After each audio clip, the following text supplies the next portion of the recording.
Hello, clicker trainers. Are you the kind of person that finds a good connection with their horse really important? You want to use positive reinforcement as much as possible in your daily interaction and training with your horse. And it can be really challenging to figure out how to implement your knowledge in your daily training. And in this video, I will share one thing that really helps make this easier. It's one of the HippoLogic's key lessons, one of the 6.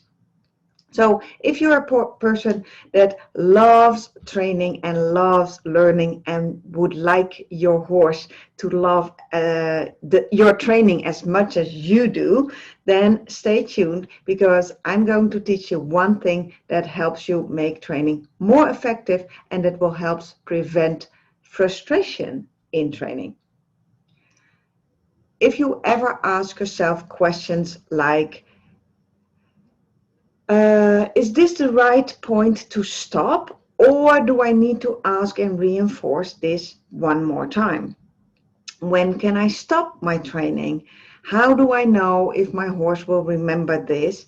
And this is a much asked question. How do I start training X, Y, or Z? And how do I actually start training this behavior? Most people don't realize they are all over the place with their mind the moment they are training their horse because there's so much that they need to remember. And they don't have a clear plan until they start using shaping plans. And they don't realize how much clarity they can get from using a shaping plan and can offer their horse so much clarity until they know how to write them and use them properly.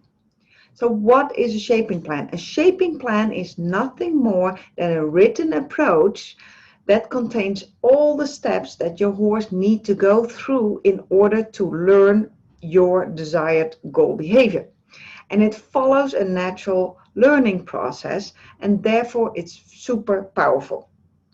Example, in order to teach your horse to touch a target,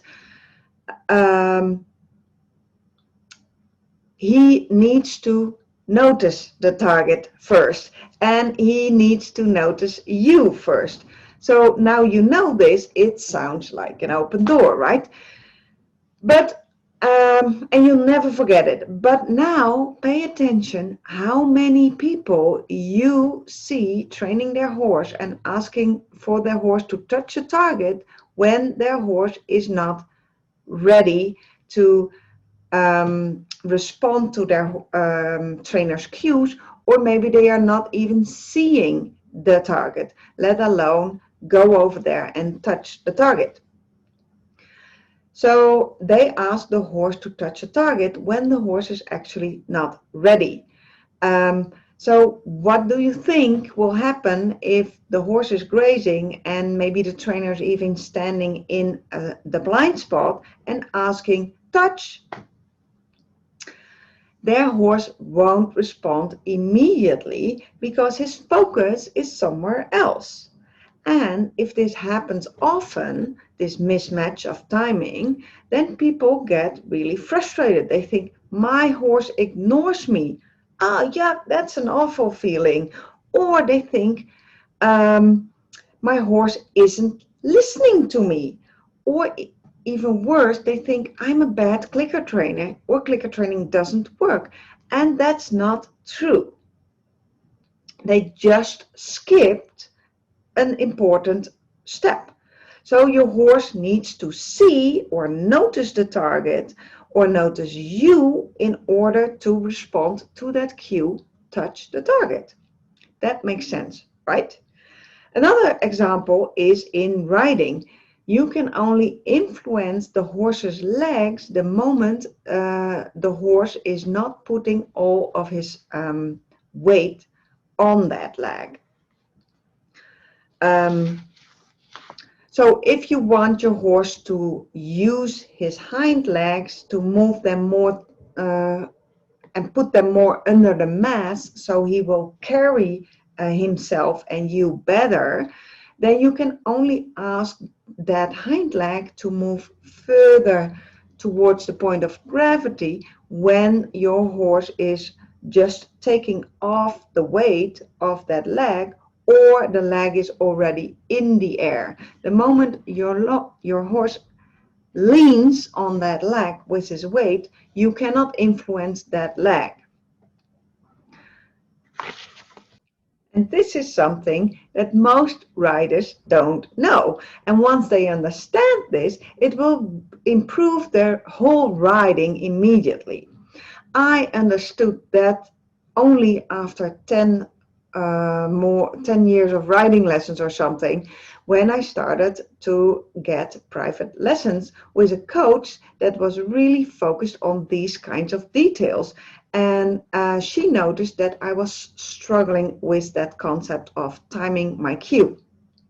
So, and she knew that once she could teach me this, and it was a really simple tweak to do, basically, that I would leap my training, my riding immediately, and it did.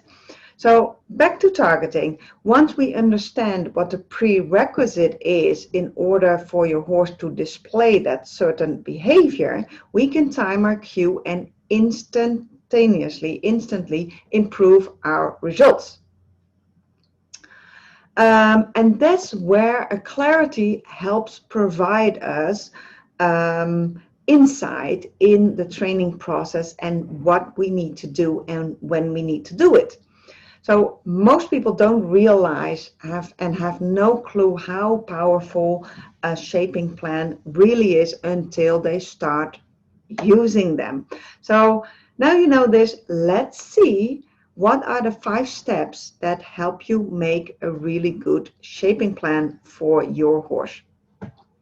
Well, the first step number 1, is to pick a behavior and be very specific about your goal. What do you want your goal behavior to look like? Because this prevents you from falling into the pitfall of being too vague. If you say, for instance, if you have as goal, I want to teach my horse to pick up items because that's so cute. That is super vague. And what happens then is that these people end up with a horse that starts picking up any item once they learned that behavior.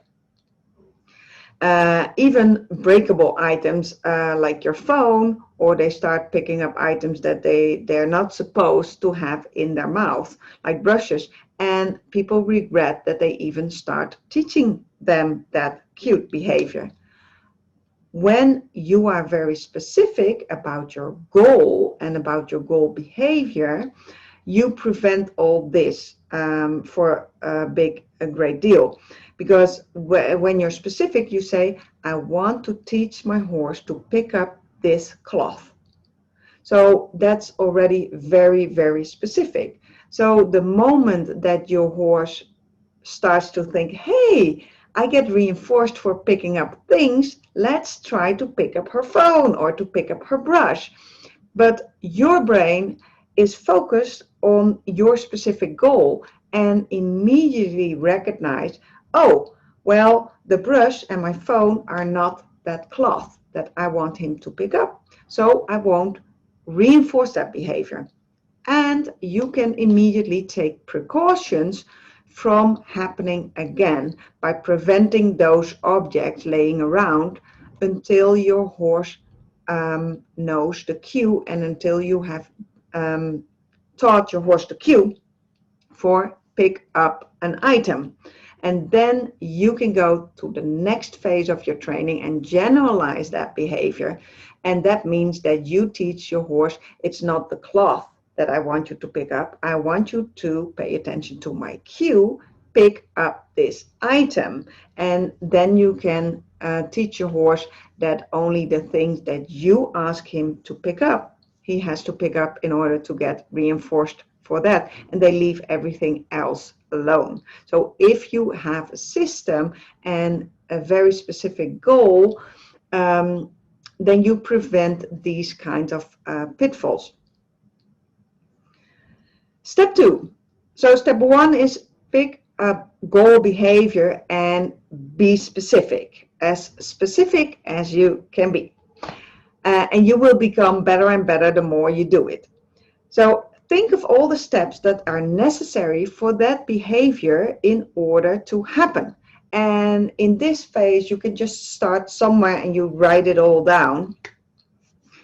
And then you can ask yourself, can I make this part of the behavior even smaller? How can I split this part into multiple steps?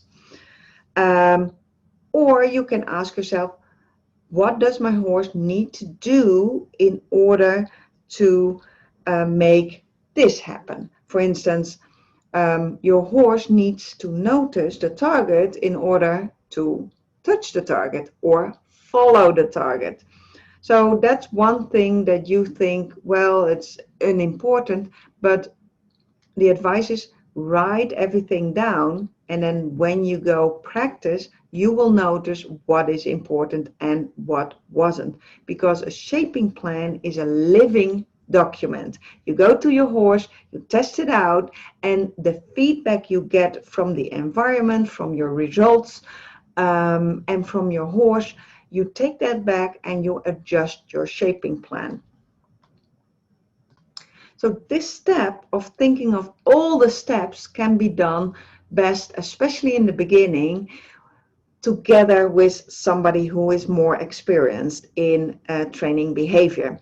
So they can see more steps and they can help you realize and help you make this process of this certain way of thinking about training a habit. Step number 3 in making and writing your own shaping plans is think about the training techniques that are available to you and that you are going to use in this training this particular behavior. And there's 5 techniques that you can use in positive reinforcement to create behavior. Step number 4, if you've written out all the steps that you can think of, you need to decide what criteria you will be clicking and reinforcing, and also how much repetition each criterion needs. And if you're more and more experienced, you can also add what kind of reinforcers you will use and more of that. So teaching your horse to target, then looking at the target might only need 3 or 4 repetitions before your horse starts really paying attention to what the target is doing.